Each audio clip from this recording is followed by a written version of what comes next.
কল্পনা করুন আপনাকে রাজশাহী কিংবা চাঁপাইনবাবগঞ্জের মতো দীর্ঘ পথ পাড়ি দিতে হচ্ছে না মিষ্টি আমের স্বাদ পেতে। সকালে ঘুম থেকে উঠে বারান্দায় বেরিয়ে নিজের গাছ থেকে হাত দিয়ে তুলে নিতে পারবেন এক রসালো বিদেশি আম। এটা এমন একটি আম যা সম্পূর্ণ আঁশমুক্ত, সুগন্ধি ও মিষ্টিতে অনন্য। চিয়াংমাই নামের এই আম গাছটি তুলনামূলক ছোট, তাই বাড়ির টব কিংবা বারান্দাতেই চাষ করা যায়। ছোট জায়গায় বিদেশি আম ফলানোর এই সুযোগ অনেকেরই এখন বাস্তবতায় পরিণত হয়েছে। এটা হচ্ছে ভাই চিয়াংমাই আম। এটা হচ্ছে অ্যাভেলেবেল হয় না অন্তরি, তবে বাংলাদেশে এটা এখন রানিং, প্রচুর রানিং চিয়াংমাই। এটা দেখা সবাই নিতেছে। এটা হচ্ছে লোক আপনার এক একটার কেজি হয় আপনার 1 থেকে 1.5 কেজি। এবছর আমরা অনেকগুলো আনছিলাম, তো আমাকে আনার পরে আপনার সব বিক্রি হয়ে গেছে। আমাকে এখন 5-6টা আছে চিয়াংমাই। এমনই এক গাছের সন্ধান পাওয়া গেছে ঢাকার আগারগাঁওয়ে চলমান বৃক্ষমেলা 2025-এ। প্রায় 110টি স্টলে দেশি বিদেশি নানা ফলদ গাছ ও চারাগুলো প্রদর্শনী চলছে। এ মেলায় চিয়াংমাই আম গাছকে বিশেষ গুরুত্ব দেওয়া হয়েছে, কারণ এটি শহরের মানুষের জন্য এক নতুন সম্ভাবনা।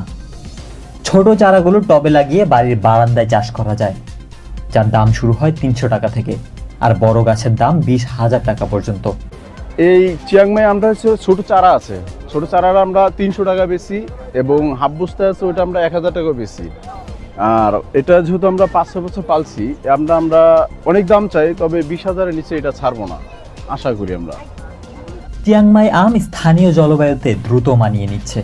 বাজারে এই আমের দাম পড়তে পারে প্রতি কেজি প্রায় 1000 টাকা পর্যন্ত। গুলো সম্পূর্ণ আঁশমুক্ত হওয়ায় হজমে সুবিধাজনক আর স্বাদে অতি মিষ্ট। শহরের ছোট জায়গায় বাগান করতে আগ্রহী মানুষদের জন্য এটি একটি লাভজনক ও সহজ বিকল্প। এটা ধরেন প্রথমত যদি বাজারে বিক্রি হয় আম এটার, তাহলে 1000 টাকার মতো কেজি দেবে প্রথম। খুব মিষ্টি, এটা এক ফোঁটা এক বিন্দু পরিমাণ কোনো আঁশ নাই এই আমটা। বৃক্ষ মেলা থেকে পাওয়া তথ্য অনুযায়ী চিয়াংমাই আম গাছ শহরের পরিবেশকে সুস্থ এবং সবুজ রাখতে সাহায্য করে।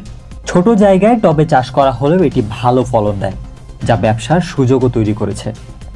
শহরের বাগানপ্রেমী তরুণ ও উদ্যোক্তারা দিন দিন এই আম চাষে আগ্রহী হচ্ছেন। এটা হচ্ছে আমাকে থাইল্যান্ড থেকে আনা। এটা আপনার ওই জায়গা থেকে, ওই যে মিয়াজাকি বাইর হয়েছিল না, ওই জায়গা থেকে এটা হয়েছিল, কিন্তু এটা হচ্ছে বড়টা। এটা সবসময় পাওয়া যায় না, এবং এবারকে আমরা পাওয়ার পর থেকে এবারকার সবাই চাহিদা এটার প্রতি বেশি খুব। এইবারকার মেলায় মনে হয় যে চিয়াংমাইটাই বেশি চলতেছে। এটার মতো এরকম চিয়াংমাই আর চলে না। আগে পরে যত মেলা গেছে এত চিয়াংমাই চলে না। এই গাছ থেকে আপনি সহজে ফলন নিতে পারবেন নিজের বাড়ির বারান্দায় বা ছাদে। এভাবে টবের মাটিতে চাষ করা বিদেশি আম শুধুমাত্র খাদ্য নিরাপত্তা বাড়ায় না, শহরের বায়ু ও পরিবেশও উন্নত রাখে। শহরের নিজের ছোট জায়গা থেকে আপনিও শুরু করতে পারেন ফলদ গাছ চাষের নতুন অধ্যায়। আমাদের নার্সারিতেও গাছ আছে, আপনি এখানে পাবেন, যেটা নার্সারিতে পাবেন। আপনি এখন দেখা যাচ্ছে ফল সহ পাইতেছেন, ফল ছাড়া আপনার 2 নম্বরই করবো না। ফল ছাড়া যেটা দিবে আপনার জেনুইন গাছই দিব। উত্তরা ভাইবাইতে আইসেন, আপনাদের জেনুইন গাছই দেওয়া হবে। আপনার বারান্দায় বিদেশি আম গাছ লাগিয়ে ফলন নেওয়ার এই সুযোগ এখন হাতের মুঠোয়। নিজের টবে চাষ করুন চিয়াংমাই আম এবং উপভোগ করুন মিষ্টি রসালো বিদেশি আমের স্বাদ।